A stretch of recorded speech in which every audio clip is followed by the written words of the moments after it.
Well, here we go. This is going to be a doozy of a day today. So I'm asked out there asking guys if you have a debate in regards to you think the housing market's going to crash. I'd love to hear it.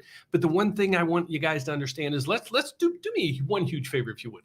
Let's just pull out 3, 4, 5 years on our American history. Especially in regards to real estate, to let's figure out where mortgage or where housing values are going to go. So today I want to talk about the housing crash. What do you think is going to cause the housing crash? How much is it going to crash and so forth? So as you guys come on board, I'm going to just kind of talk a little bit as we have people join us. Let me know where you're coming from. So just put a quick quote up there and say, hey, I'm coming from Tennessee or Florida or California or wherever you're coming from. But today we're going to talk about, is there a crash? Is it going to be as bad as we thought in the past? So again, we're going to start waiting for some people to join us here. As you come on board, just let me know where you are. But in the headline news, do you see every day where it's like, you turn on the news on your way to work and you see, well, the 4 people were shot, a bus, flipped over, a train blew up, a ship, went underwater or capsized. It's all nothing but bad news. Why? Because it gets the clicks. It gets people's attention. So what I want to talk about today is housing. Where's the housing market going to go and why? The specifics are the why. So for all the naysayers out there that say the world's going to end and the housing market's going to crash, I want you guys, please, to give me your details in a post. Just put down there and say the whys, okay? I don't want to say how much or anything like that. Just the whys behind it all. So with that in context, let's get over what I wanted to talk about today. So if you guys are coming on board, please just let me know where you're coming from so I know where you're coming from. But I think we're eliminating half the West Coast because my time's a little too early. So I might be pushing this off a little bit, an hour or two for those out on the West Coast so they can join us. So let's get over to some of the numbers. But the first thing I want to go over is just this. I created this last week, and it was from a study from CNBC, BlackRock, Black Knight, all those companies out there, just to put this into context, okay? So all the naysayers are basically saying what's going to happen is, predicated on 2008, okay? But if you extract out 2008, what else is there? So let's go through some of the numbers why I say the subprime market was the biggest collapse in the markets, or what causes the crash. So let me give you some context here. Average sales price of homes in the United States. This is what we're looking at. You can see a drop right here, okay? This is where all the naysayers are saying this is going to repeat itself. Okay, maybe. But if you extract that out, where else in history did we see a crash? Okay, I'll leave it up to you guys to decide. What happened to subprime? We're going to go over that in a second. But let's see, there was a couple other areas that I wanted to talk about. Pending home sales, we know about those. What rates are going up, home prices increase, the supply. Okay, so we're going to talk today about supply demand because that's what creates a market. That's what creates a price for something. So again, as you guys come on board, let me know you're here. Let me know where you're coming from so I can put some things in context. If you've got any questions, start asking them. But the gist of today is why today is different than 2010 or 2028. Okay, so we go back, and I keep saying the subprime market was the catalyst in all of this. So let me put that into context. What was the cause of subprime, or the cause of the subprime market crash? Okay, what we had in those days was catastrophic. And I'm going to leave you guys up to your studies. I'll put all these reports down below in the description so you guys can do your own research on this. But the biggest role of that was subprime mortgages. Okay, that's the one piece of the puzzle I want to explain to everybody. So here's the report that Black Knight did, and CNBC covered it. CNBC covered it again last night. Moody's Analytics also covered it. Here's the drastic differences between then and now. Okay, so let's get to it. Between 2022 and versus 2010, what's the biggest differences? Well, right now we currently have $53.5 million in first lien positions, meaning people that have first liens on their home. That's how much it totals. Okay. So, but now let's talk about the past. What happened in let's say 26 to 2010. All right. So that's when the big crash took place. And that's why everybody keeps out analyzing, saying, we're going to see it worse than that, or 12 times as worse as that, or whatever. But they really don't give us any context other than house prices are way too high. I get it. But What caused that crash is the biggest piece of the puzzle we want to dissect here. Okay. What caused it? And you can do any studies you want. It's the subprime market. Okay. We don't have that anymore. So you have to extract out that data. But let's just go into the context and where we were back at that point. Okay. So again, all this can be found through Black Knight, CNBC, any news outlets that you look at, and any backdrops that you can find. So let's get to it. So first thing is we want to show here is 2022 versus now. What was the average? What was the average FICO score? Plays a role because it explains how good somebody's credit is.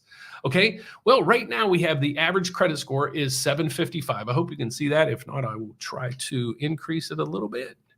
Let's increase that just a little bit. Okay. So the FICO right now on an average person out there looking to buy a house is 751. That's phenomenal. Okay. I've never seen credit scores that high ever. All right.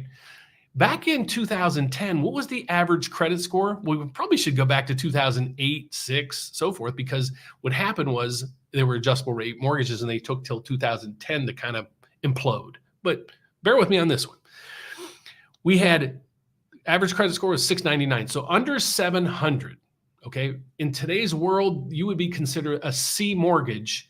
If you rated it as a test grade, a C grade.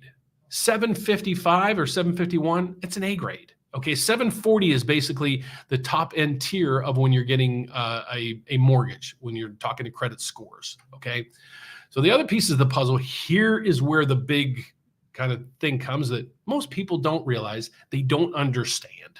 Okay, is right here. The riskier loans, those are subprime. Those are what caused the market. I don't care what you say about it, but it caused the market to crash. ARM rates today, there's 2.5 million homes that have adjustable rate mortgages, 2.5 million. That's a lot.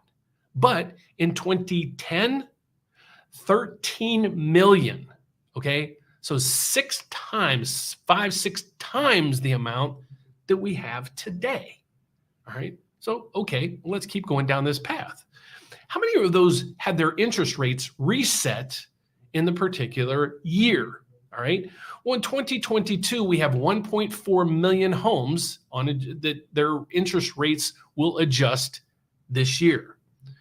What pushed this whole thing market over the cliff back in 2010 was we had 10 million.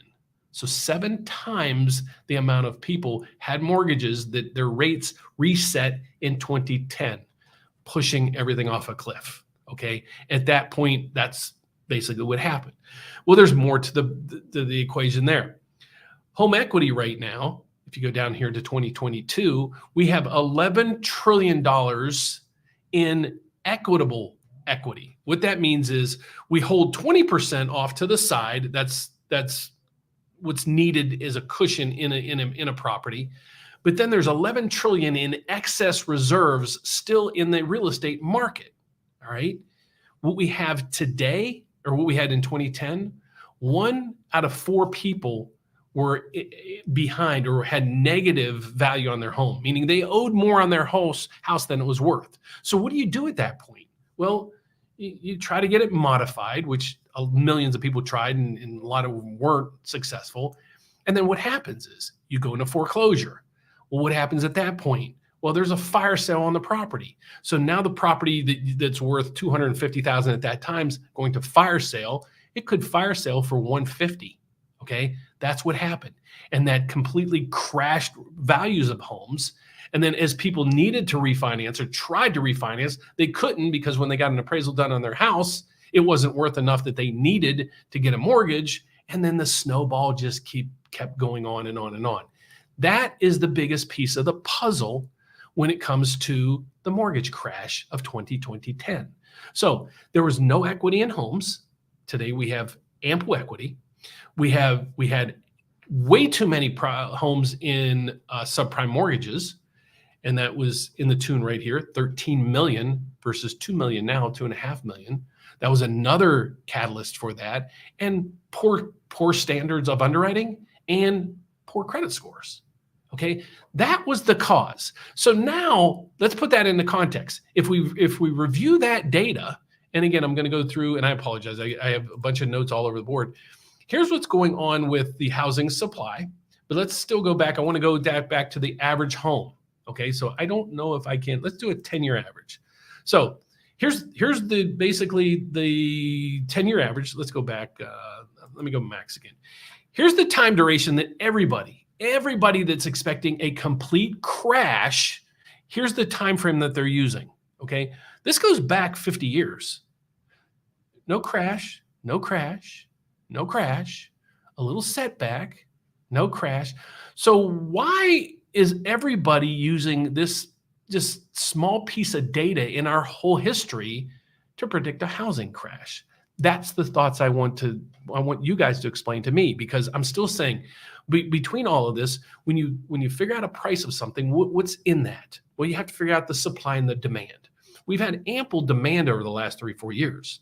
The supply is just not there. During COVID, nobody put their houses on the market because there was 12 million people in forbearance. So the people didn't have to make a mortgage payment. Well, why would you put your house on the market if we're during COVID, we're in a lockdown, and you don't have to make a mortgage payment?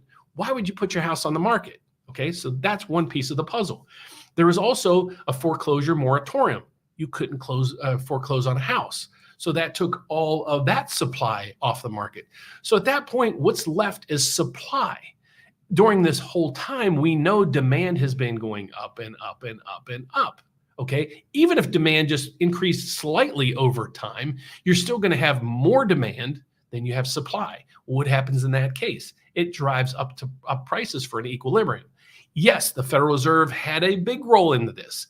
So did the federal government, kept pumping out the stimulus money over and over. Just think if they would have did the Build Back Better America back plan or whatever for another umpteen $1 trillion, how much that would have pumped money into the system, creating that much more inflation. So there's not one person to blame in this whole equation. It's the Fed, it's the government, it's us individuals, it's everybody that plays a role in this. Okay, so now what we try to focus in on, what is supply demand? We're starting to see, and then we monitor that on a daily basis. So that's only history is going to tell us, where those numbers are going to be and so forth. So I don't have to go over, where the news is today or yesterday or maybe next week. I just want to make sure you guys have in context what created the crash that everybody keeps revolving all their data around. But if you I keep asking them, the naysayers, the world's going to end. The world was going to end when we hit 4% interest rates, and now the world's going to end because prices is escalated too high. I get it, but that just in those terms doesn't mean there's going to be a crash. Over the past 12 months, we see house values on average now up 20%. So a crash of 20% just takes us back to where we were in 2021. So I'm still not expecting that because I'm still saying that the supply isn't there for the demand. Now, will that change with interest rates going up? Yes, it'll change. It will change. It's causing people's payments to go up dramatically. The cost of wages isn't increasing as well. So the next piece of this puzzle that a lot of people were saying is, hold on, I'm trying to read some questions because a lot of questions are starting to come in right now. Let's see, money supply, monthly supply. We have the supply. Oh, well, you could see where supply. The headline news always comes back like this: home prices increase, but this is the one: pending home sales surprise. But everybody keeps saying, oh, house prices are starting to slow. They didn't say they're starting to retract or go negative or crash. We're starting to see them stagnate. Moody's, they're a rating agency. They came out yesterday and he said there's going to be some caution in the markets, but they reiterated there's no piece or there's nothing here to substantiate a crash. So that's my thoughts on it. You guys know where I'm at with this. You guys are going to say, hey, Dan's FOMO. Change my mind. Let me know. Extract the 2008 data, 2010 data. Extract that out. Just amuse me for right now. What other time in history did we see, a crash occur? Now, could one still occur? Absolutely. But I don't think it's going to be caused by, one particular thing. It's going to be interest rates going up too high, wages not following suit, a whole bunch of other things taking place. The supply chain becoming even more of a mess, energy spiking up. The Russia situation could get even worse, so that could get any worse. So, but based on all of that, we all still have one fundamental need. We need a place to live. Okay, so that's my context there. So please comment below, comment to the side. Let me know what your thoughts are, where you are with things. Ask any questions you got. I would love to debate it with you and at least respond to any comments you have. Not heated, not argumentative. I just want to go through some of the comments that you have so I can help explain those or maybe change my mind. All right, so let's get to it. The first thing we got to go through is this is nerve-wracking. Denise, I hope, Denise, somebody was able to get a hold of you. I think you were in Puerto Rico having a tough time getting a hold of us. You said the phone lines were busy, but I tried to call us about 4 or 5 times and they worked. So hopefully you were able to speak with somebody. If not, shoot me an email. My email is, I'll put it down below. It's pretty simple. Let's see if I got it on here. Right there. It's dan@therateupdate.com. So guys, if I don't get to your questions or you just want to reach me directly, there's my email address and I promise I'll reply. All right, so I know it's nerve-wracking. So I think somebody here, Apple Forever, thanks for answering my question on your last video. Subsequently, I asked another question. I think your question was, I think it is, if I plan to buy a 4-unit complex and live there, do I still have to give 20% on a conventional loan? Yes. Can I give 10% toward the loan? No. The best way to do that if you're trying to buy a multi-unit building is go FHA.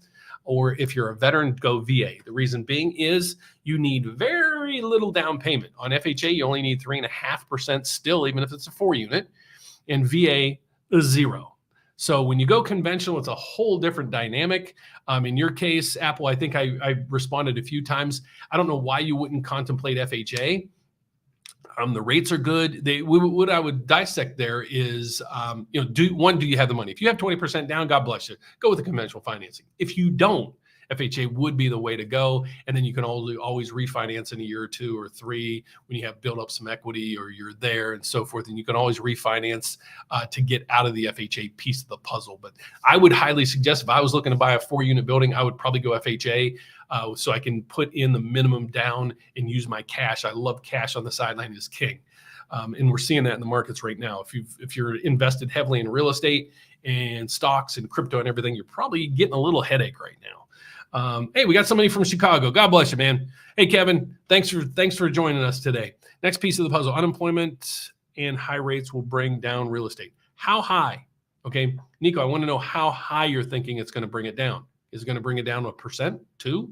We're clipping at a pace right now of 20+% a year. So you think we're going to go, instead of going up 3, 4, 5%, you think we'll be negative, and how much negative? That's the context that I want, guys. Not just, here's what, because now, yes, the loans are more conservative, but doesn't matter if people lose their jobs and can't pay. Well, wonder if you don't lose your job and you can pay. Okay, there's always that flip side of the coin. Well, everybody always thinks doomsday. Again, how I started out the video was, you flick on the news every day and all you hear is murders, fires, crashes, boats sinking. And if they can't find enough context here, they'll tell you something that happened over, I won't even say in Russia or Ukraine or whatever, just over in somewhere that there was a mass shooting. I get it, but is there any good news anywhere? So that's the context I want. I want to strip out all just the negative. What's really going to happen? So Nico, you're saying, but doesn't matter if people lose their jobs and can't pay. Well, that would happen to your car loans, your credit card, everything. So I won't say it's a bad argument, but it's a bad argument. Wonder if people don't lose their jobs, then the market doesn't crash. I'm trying to say why people continue to say the market is going to continue to crash. It will crash. And that's their whole agenda. I'm just asking why. I've had a lot of people blackball me from their channels because they don't like me asking the questions to them because I don't know if they have an answer. All right, so the next question we have is, what are your thoughts about the mortgage forbearance and possibly wave of foreclosures coming? Great question. The forbearances, I know there's still people in forbearances. We're starting to get calls, a lot of calls from people that were in forbearance. So a lot of people were in forbearance. And now we have people that are continuing in forbearance. And I've also talked to a few people this week, believe it or not, that are facing foreclosure. And it was just bad situations in those. It was bad money management and just bad everything.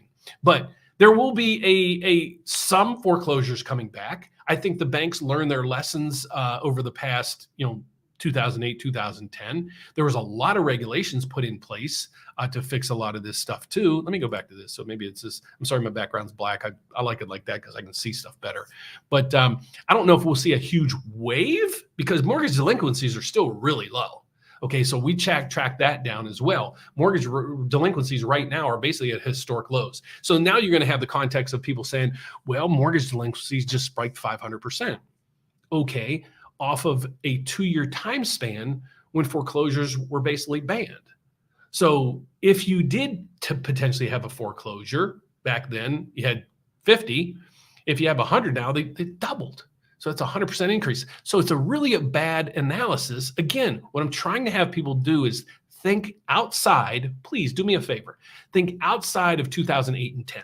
Okay, because pick another time in history that we had the real estate completely crash like we saw it at that point. So also when we go back to that crash, how much did it really crash? Some people got hammered because they paid way too much. But the average property in the United States, and I already did this, from 2007, that was the peak of the values, to 2011, we had a 20% drop in values on the normal values of homes. You can get that right here.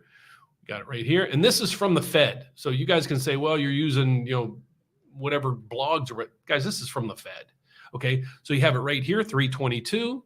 And then you have down here, 257. I did those numbers. That's a 20% drop. Okay. So is that a crash? Well, we had a 20% gain from April of last year to April of this year.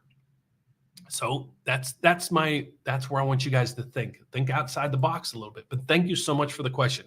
If prices rise 50% over 2 years, then drop 30% to the next year, continue on up to that is a crash. Okay. But again, I'll go with you on that one. I'll agree to disagree, I guess. Yes, I don't consider that a crash. If my stocks went up, 200-300% more than I even anticipated, and then they came back down 10 or 20%, the stock market's down 20%. They said it just hit a bear market. Okay, but I get your thought there. I'll try to wrap my head around that. If prices rise 50% over 2 years, then drop 30% the next 2 years. Yeah, but again, if you were in there 4 years prior to it, you're still way in the money. Just another way to look at it, maybe. So, but I get your thoughts. Next question we have, but thanks so much for your comment. I really appreciate you guys coming on. Most people have equity in their home anyways.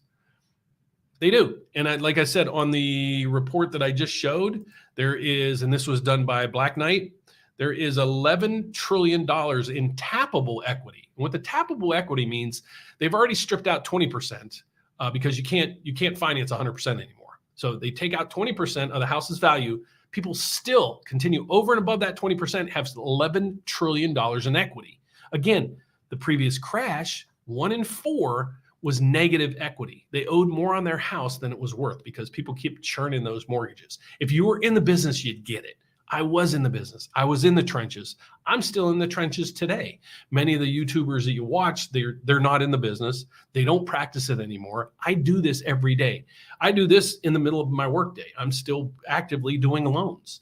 A lot of the realtors aren't actively doing real estate. A lot of the other advisors that you watch, I don't know what they do, but I'm just trying to show you I do it. I do it for a living and I do it every day and I've had for 30 years. I saw it back there. I lived it.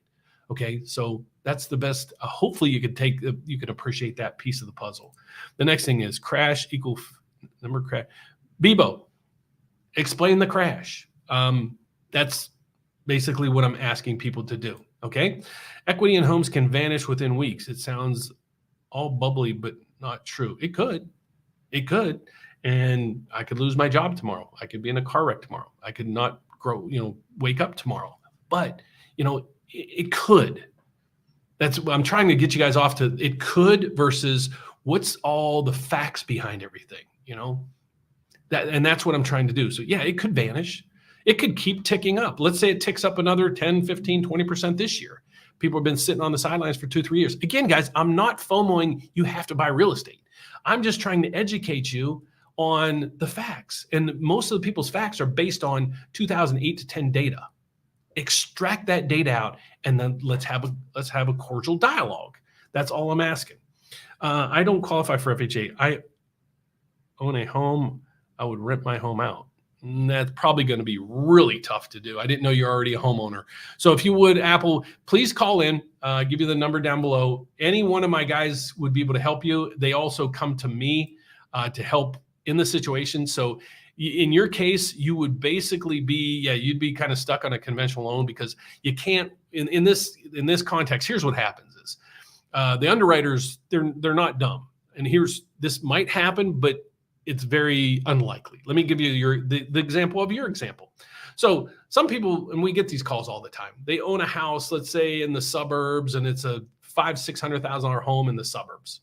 And now they want to buy rental properties, but they know if they use like an FHA or VA loan that they really need minimum down. So what they'll say is they're saying, well, I'm just going to rent my place and I'm going to move down in the city into that 4-unit building that's worth $180,000 from my $550,000 single family house in the suburbs. And the underwriter is going to look at it and say, no, you're not. Even if that is your plan, maybe you're probably going to have a tough time getting that done. Unless you get security deposits, signed leases, all kind of stuff, because it's just not the norm. It's not the reality behind things. So you might be very hard off getting that loan done, but I'd like to talk you through, some of the options that you would have. So please give us a call. We'd love to help.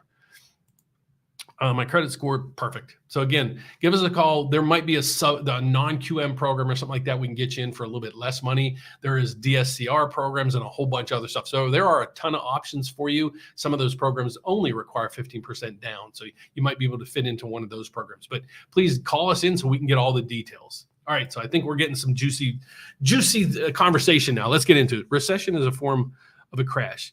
It will not crash, but correct 15-20 and the last time used cars went up in value. It's a crazy time, which was driven cheap by money. Yep. Well, Jason, it was by cheap money, but also free money. How much money did the Fed or the government stimulate the economy? That's a huge piece of this puzzle. Okay. So I did an analysis and I posted that video several months ago. Did you know in 2021, people had the most disposable income ever in history, 2021, right during the pandemic. How? Well, the government kept sending out money, free money. So what causes inflation? What drives up prices? Well, supply demand. Okay, so let's look at that in the same context of houses. But let's just look at an average something. And you brought up cars. Okay, my cousin owns a car dealership, used car dealership. Can't get any cars. There's just nothing out there because you can't buy a new car or 6-8 months ago because there's no chips or there's no pieces of that puzzle. So you had to buy used cars. Then that escalated the price of used cars up and up and up. So you couldn't get a used car or new car because there was none. So you had to buy a used car. Again, that drives up the price because of the demand. Then it got to the point there's no used cars. So that's how you got car prices, basically, higher used car prices higher than new car prices. Yes, it's a problem, but that is associated with the supply chain. Okay, the demand's still there, but there's just no supply. So again, I agree with you. I still don't think that we're going to see a retraction in prices. I'm still a proponent of we're going to see stability. I think we should, by the end of the year, basically flatline because we had ample appreciation, way too much appreciation. I get it. Okay, but I'm saying we should probably most likely flatline. There could be a little bit of decrease in the markets, just as we see in these charts over here. Let me bring that back up again. So here's the trajectory of the average sales price of a home over time, and this is from the Fed. You go through here. It's not a straight line up. There's little dips. There's little movements, but there's no this. Right through here. Yes, I agree. That was a down market. But I'm explaining the cause of this. And that's why if you extract out this time frame, where else do you have a substantial crash ever going back to 1960? Okay, that's the point I'm trying to make. And you can disagree with me, but again, on the flip side, I'm not FOMOing. I won't say I don't care that if you buy a house, it's a family issue. It's a personal issue. Do you have the money? Can you afford it? Are you going to be there? I'm a proponent. If I'm not going to be in a house for at least maybe 3 years, 5 years is my set in stone. If I'm not going to be there for 5 years, I'm not going to buy it. I'll rent. Okay. And that's what I would personally do. I'd highly recommend it because again, if you go back to this chart, even during this time frame, it was over after 5-6 years. Okay. So even if you bought, at the peak, and you stay there for a while, you're back ahead. Look at if you bought at the top peak back in that time at 322, and you stayed in that house. What's it worth now? 500? Just a thought. All right, get to the next question. So many people are just saying what they hope to become true. That's thanks for just looking things objectively. Hard to know what is going to happen, but much different data points than 2008. I agree. And again, I'm not, guys, please, I'm not trying to FOMO you into buying a house. I'm not. I'm trying to give you the data so you can make an educated decision. Hey, I'm moving my family over to this location. Should I buy? Should I rent? Can you buy? Do you have the assets? Do you have the credit? Do you know where you want to live? All these things. So I'm just trying to give the facts. I mean, I don't care if you buy a house. I really don't. I want what's best for you and your family. So the next question is we got here. Maybe my friend's cases are not the norm, but one guy stopped paying his rent and collected unemployment on steroids. He was able to segue because all he was doing was playing video games. I know a lot of people that were in that situation who, and again, all this data, you guys might contradict what Rodrigo's saying. I had a chart, and I'll look at it in a second because I don't want to take up your time while I'm answering questions. But I want to show you the consumer disposable income so you guys can see what I'm talking about. So let me do this real quick. Let me get onto another screen. Let's do this.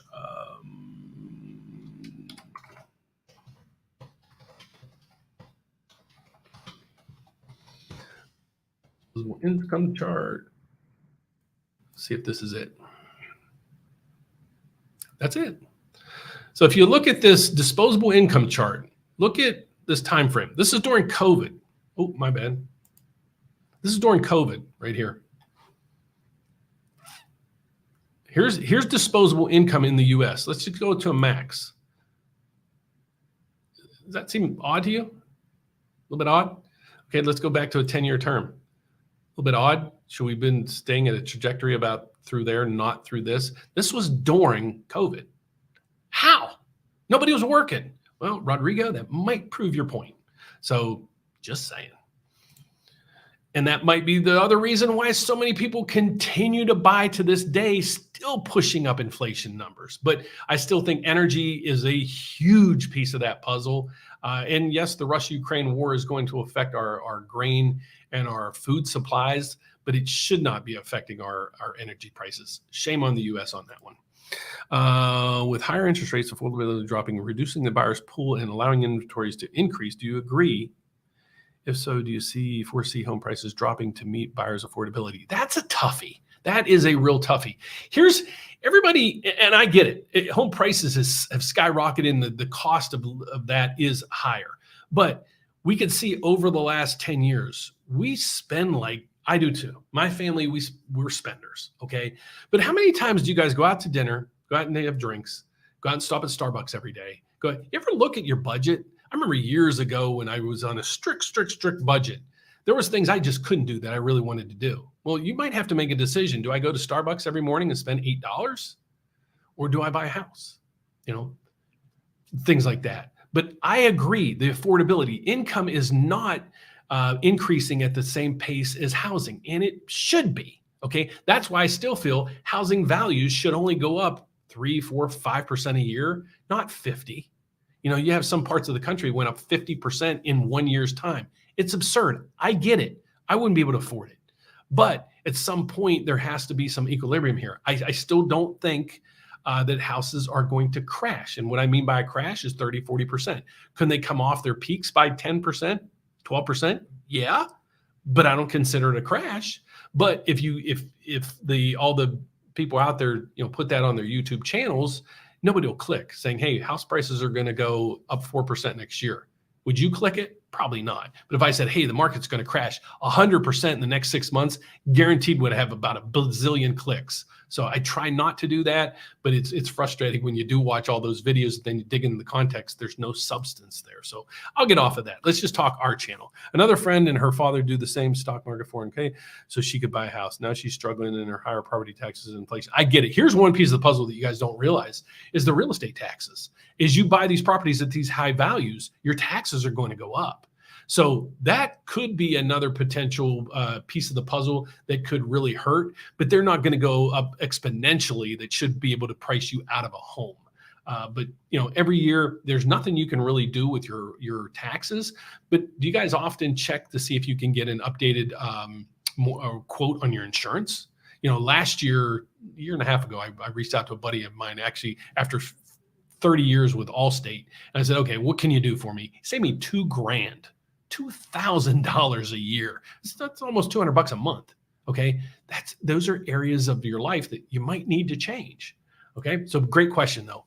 Kevin Husk, I'd like to see how institutional buyers play into that as well. That's the conundrum that we have right now. Institutional buyers. We didn't have that in 2008. So one of the things that I watched CNBC last night, there was a gentleman from Moody's on their rating agency. He said one of the biggest backdrops a lot of this is institutional investors. Their goal they're not flippers. They're not short-term investors that jump into real estate and jump back out. They'll jump out if they have to jump out. If they basically have a cash crunch or whatever. But they're in it for the return on investments. So what they do, they're buying up chunks of this stuff. They're doing bond offerings or some other debt swaps to get a good rate on the money that they're being lent. And then they're modifying their rents to get us 15 to 20% ROI, return on investments. And they're doing it. And unfortunately, those that are sitting on the sidelines, and again, that's your prerogative. It is what it is. Those sitting on the sidelines are suffering big. So if you're out there and you're still renting, let me know what your rent has done since 2020. So 2020, 2021, and so far in 2022. If you're renting out there, how much has your rent gone up, if anything? I'm truly I'm interested. I wouldn't have asked if I wasn't. And that we can dissect that. Now, if your rent stayed steady, be like, well, heck, if you can rent a place like hundreds and hundreds cheaper than you can buy, maybe you rent, invest the rest, and you'll have a nice little nest egg at the end.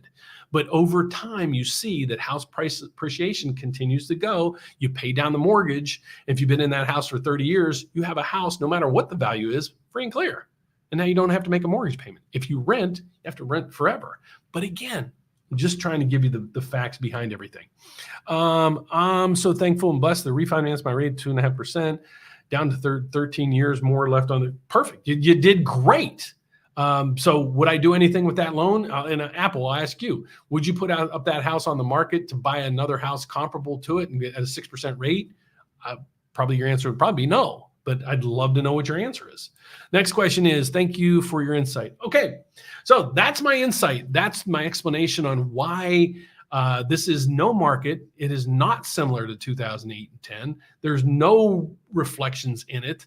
Now, one thing I'm studying right now, and I'll be transparent, is there's a timeline that I was able to put together in regards to the crash of 2008. I hope you'd be interested in that. What I'm trying to do is start in 2000 and work my way through to see what the Fed did, what builders did, what homeowners did, and so forth, to kind of figure out, okay, where is all this going? Because at that time, the Fed is doing the same thing they did at that time.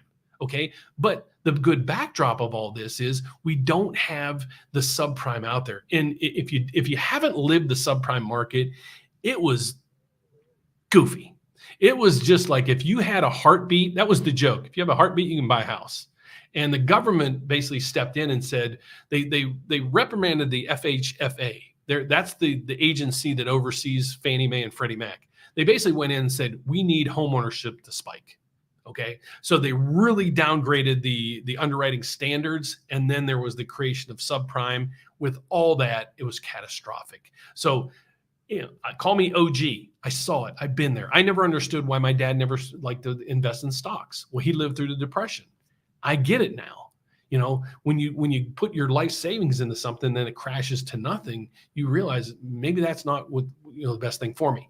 That's why I tried to explain to him, and that's what I'm trying to explain to everybody here. Are there similarities? If there were similarities, I'd say, hey guys, this is a clone of where we were.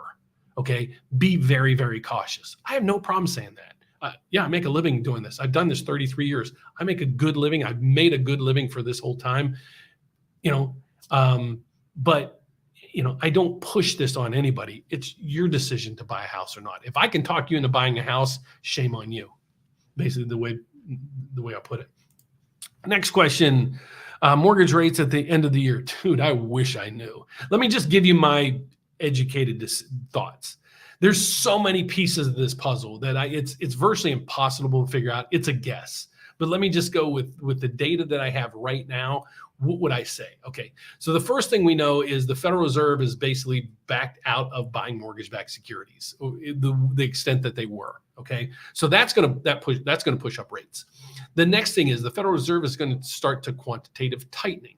So what they did is they jumped into the market back when, and they started buying mortgage-backed securities. Okay, it's a bond that trades on Wall Street. If you watch my channel, you hear me say it every day. Okay, as the price of the bond goes down, rates go up. All right, as the price of the bond goes up, rates come down. So what they did is they came in and they started buying up the market, buying to create that high demand, pushing up the prices, thus pushing down the yields. Okay, so it was artificially created. They now said, we're not going to do that anymore. So that creates less demand. Okay, what's that going to do? It's going to drive down the demand and drive down the price. All right, so now they're going to start quantitative tightening. What does it mean? Okay, so all those bonds that they bought, they're going to start having to sell. Okay, so now there's even more supply in the market and less demand. It's going to make prices drop even more, pushing up rates even more. So those two things in context should have us at rates right here, right around 5 to 6%. Okay, so now with the Federal Reserve doing all they're doing and everything else, what's going to take place? Well, I don't know. But just based on that criteria, we should see rates right now about 5.5%, 6%. That's where we're seeing. So now what could potentially happen? Well, the Fed, we start seeing a recession in the works, which I think we're in a recession right now. And the numbers will come out. We just finalized the last GDP of Q1 of this year. Let me put this in context. What is a recession? Well, recession is 2 quarters in the US of negative GDP. Okay. Well, quarter one has just been finalized. So what they do is they send out reports each month saying, okay, here's the GDP for Q1 of 2020. They send that out in, I forget what time frame. Then they send another report out to kind of validate those numbers. And then they send out one report that was just posted this week that finalized it. So Q1 of 2022, we had a negative 1.5 GDP. Unless the numbers really get fudged with, I don't see us having a positive GDP, okay, for this quarter. So the second quarter would be April, May, June. So at the end of June, we're going to see where the GDP is for the second quarter. Now, is it going to be negative? If it is, we're in a recession. Technically, we're in a recession, okay? Most recessions see rates dropping about 1 to 1.5% across the board with mortgage rates. That's what's happened the last 6 recessions. This time is different again. Okay, so what's going to take place? I don't know. But to answer your question shortly, I can see the rates being right about here right now, maybe a little bit higher. But what happened from January to now, basically rates doubled. So I think a lot of it is already baked in because the markets kind of knew or expected this to happen. So, but that's a fantastic question.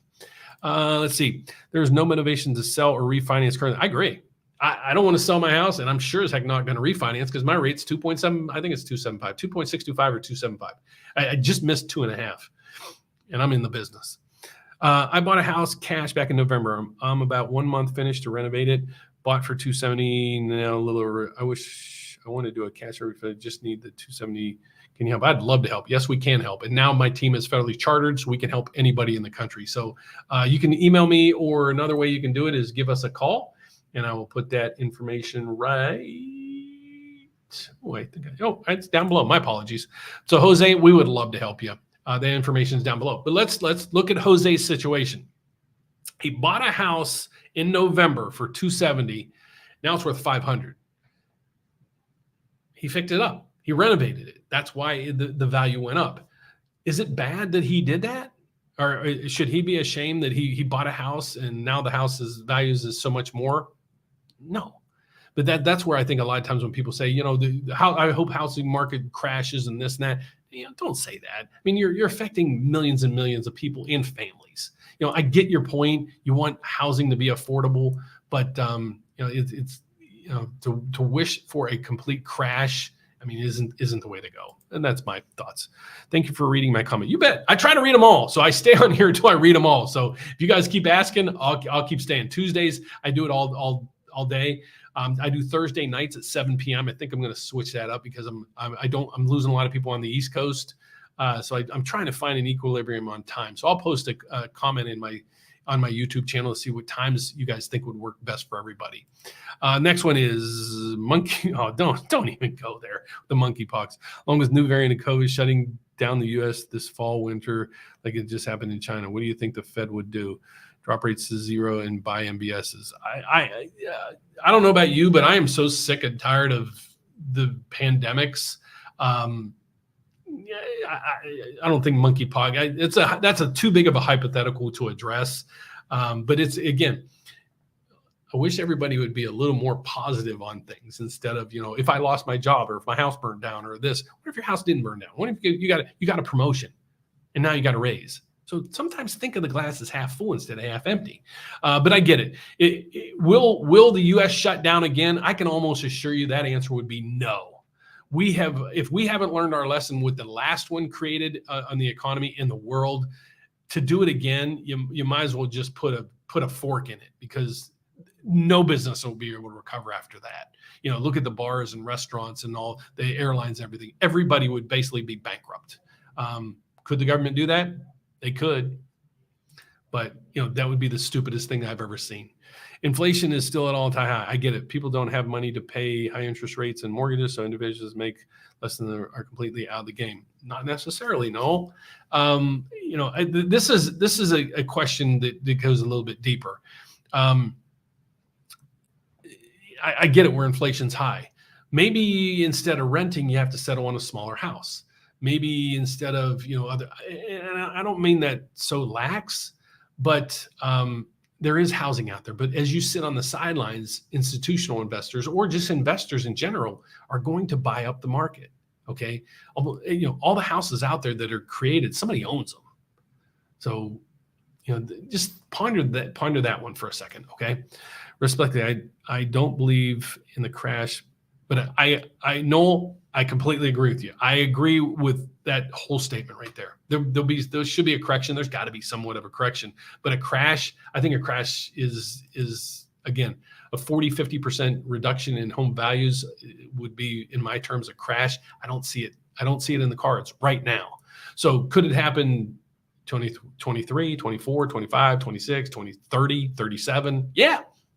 But I'm trying to, educate everybody now. What are you going to do this summer? What are you going to do this fall? Let's leave 2023 and above and further for those times to worry about.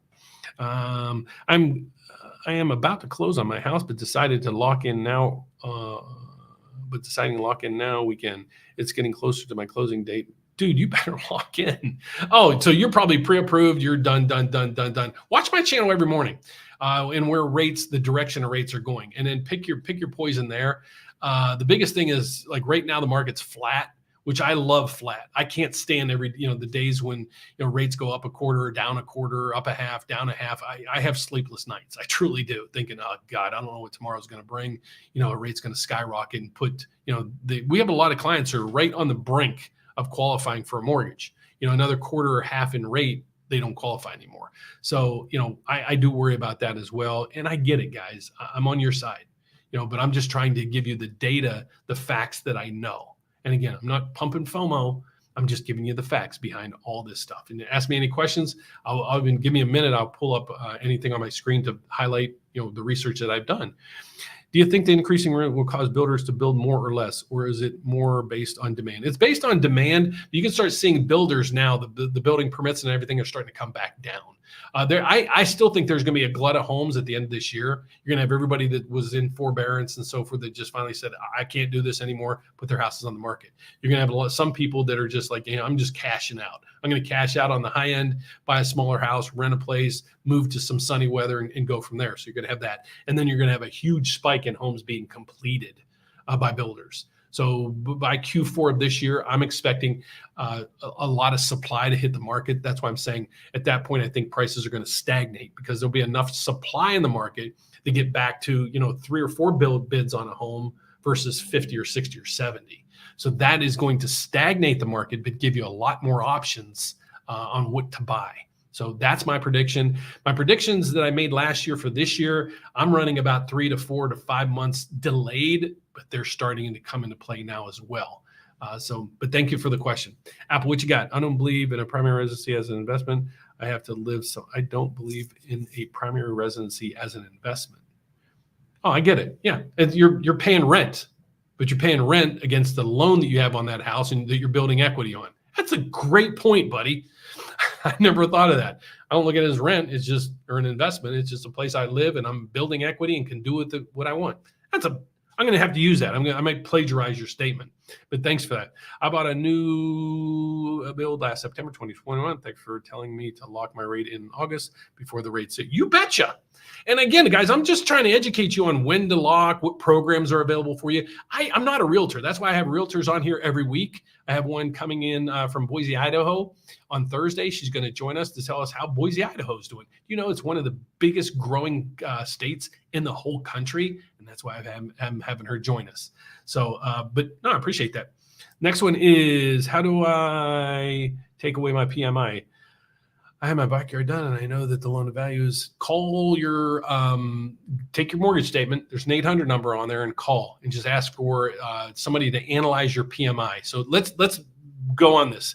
So thanks, Static. One of the things I'm going to keep saying on this on every event, if you have a mortgage right now, okay, and you have PMI, it can't be an FHA loan because FHA loan, the PMI on an FHA loan stays on there either for 11 years, if you put down 10% or more, or it's on there for the whole duration of time and it cannot come off, period, no matter what you do, all right? But if you're in a conventional loan and you've been in your house for at least a year, please pull out your mortgage statement, call the 1-800 number on there and have a PMI analysis done. Because if you could drop your PMI, you're probably going to save $200 to $300 a month by just making that phone call. So that's all you do. Just find your mortgage statement. There's an 800 number on there. They're going to ask you your account number and all the other stuff. Give them that information and see where that goes. I'd love for you to email me and let me know how it goes. So then I can post some videos saying, okay, it's working, guys. It's working. Or are they giving you the runaround?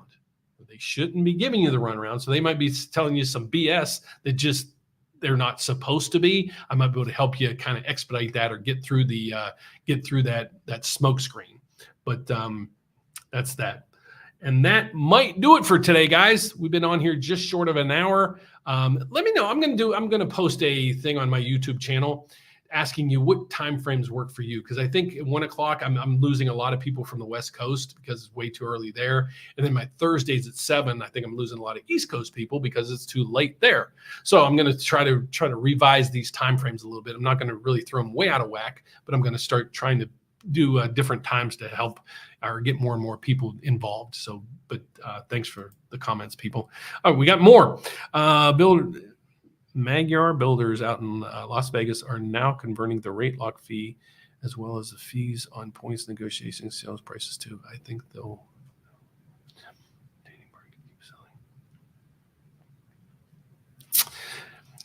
Yeah, but we're still seeing some major builders still. Let's put it this way. Here's what they're doing. They get you in the property. They put you under contract. Now they got you. Okay, they got you. So now they build this house. I'm sure they're doing the best that they possibly can with supply chain issues, labor shortages, and all the other stuff. Okay. Then the house comes to almost completion. All right. they really don't care if you buy it or not at this stage of life because the demand is still way high. Okay. That demand is starting to peter off real fast. Okay. So they really had you. A lot of people back that were buying last year, it was a lotto. You had to fill out forms and get into a lottery system to just have the ability to build a house. Okay. Well, the tables are starting to turn a little bit, but the builders at that time, they had you. There's 100 people for every house we're building. We don't care so we do a lottery. Then if you end up not buying it, we'll sell it to somebody else and so forth. So what's their in it for you? Why do they really want to sell to you? They don't care. Well, at the end of this equation, the house value is probably $30,000, $40,000, $50,000 more than they're selling it to you for. So they're going to come back and say, you know what, if you don't meet our contingency date, which is tomorrow, we're going to put the house on the market. It's happening. Okay. But what's going to happen also is the builders, as they start having people cancel and starting to backtrack, they're going to have to basically lock you in somehow, where they're going to start saying, we'll do this, we'll do that, and so forth. The one thing that I would ask you to do, NL, is will they do all that only with their lender? That's the thing you got to focus in. Is this only accessible, or are they going to pay your lock fees and all this other with their lender? Okay, so if you read the fine print in your contracts when you're building a house, a lot of times there's that affiliation page. You're just going like this and you're signing through the paperwork. The affiliation pages tells you all the parties that are involved in this equation that they're trying to have you use. One of those parties is the mortgage company. A lot of these ones that I have focused in on and reviewed the contracts, they own up to 49% of the mortgage companies. So if they give you a rate lock fee and a rate this fee, and they'll pay that fee and all these other fees, basically this part of the company is charging you a fee, and this part of the company is saying, oh, we'll cover that fee. So what's the fee really to them? Zero. You get what I'm saying? So they can do all kinds of things. What you want to have the ability to do is use an outside lender, because now you're getting more competition in your loan. Meaning, if you just go to the builder's lender, they're just going to say, okay, your rate's 6.5 with 5,000 in fees. They know you're not going to shop around. Then you start shopping around. It's like, I can get 5.75 with no fees. Oh, well, you can't go there, or you're going to lose all your credits. That's what's happening. Okay. So watch those tricks, but thank you. Really appreciate it. Can't wait to hire you and your team. Would love to help, man. Truly. We are now, like I said, the team is federally chartered, so we can do loans throughout the whole entire country. I think we might have if she's still on here, we got our first inquiry from Puerto Rico, which was really cool. My lender is telling me 5.625 interest with cash due of $5,700 for a VA loan. Should I lock rate? That seems high. What I'd highly suggest you do is they should have had to legally have sent you what's called a loan estimate. Please email that to me. I'm going to give you my email down below. That seems extremely high, like crazy high, especially with all those fees. So if you would email me your loan estimate, I'll review it and get right back with you. Give me an hour to do so. I'll get back with you. But the one thing I need to know in your situation is what your credit score is, because on your loan estimate, it will not show me your credit score. But if you give me your credit score, I'll be able to give you a quote to exactly where you could be today. And if we can get you pre-approved today, we can lock in today. So, but this is why I ask people to come on here, ask these questions. What I'm trying to do is give you the facts behind the piece on the financing piece, because my goal here is to educate and inform you guys everything real estate, especially when it comes to the financing options. All right, so the next one, this might be the last one. That's when the house lenders, correct. That's within the, yep. So what you want to do is, if you're building a house, let's conclude it at this. Hopefully I kind of debunked the thoughts of 2008 crash. So today's market has to crash. I gave you there's the similarities there. There are basically none other than the Federal Reserve. And I'm doing research on that. But if you're in the process of building a house or looking to buy a house, please reach out to us. We have an extended lock if you're looking to build a house. It'll go up to 6 months. We have also extensions all the way to 2 years. It comes with costs, but there's those options for you. Would I personally do it? No. But there's those options for you. And if you're looking to buy, not build, but just buy a house, we also have a lock-in shop where you can lock in right now while you're shopping to avoid any further rate increases. So that is it for now. So join us on Thursday if you would. We're going to talk with Summer. She's a realtor out in Boise, Idaho. And we're going to talk about housing numbers out there just to give you a feel for, I try to reach out to realtors all over the country to get their boots on the ground input in regards to housing. What's the numbers look like? How many houses are selling, days on the market, price reductions, and so forth. So we can keep this all in the context so I can make sure you're educated in this realm. So we'll be back Thursday at 7 o'clock. But please check me out every morning, like I said, at the Rate Update or the Mortgage Minute with Dan Frio. I know they're not a minute, they're longer, but I can't squeeze in all that data as much as I can. So, but I have newsletters and a whole bunch of other things down below in the description. Please feel free to subscribe to the newsletter. It's free. I don't sell the data. You'll get a newsletter every morning, one each week. There's also a tab down there for an insurance broker.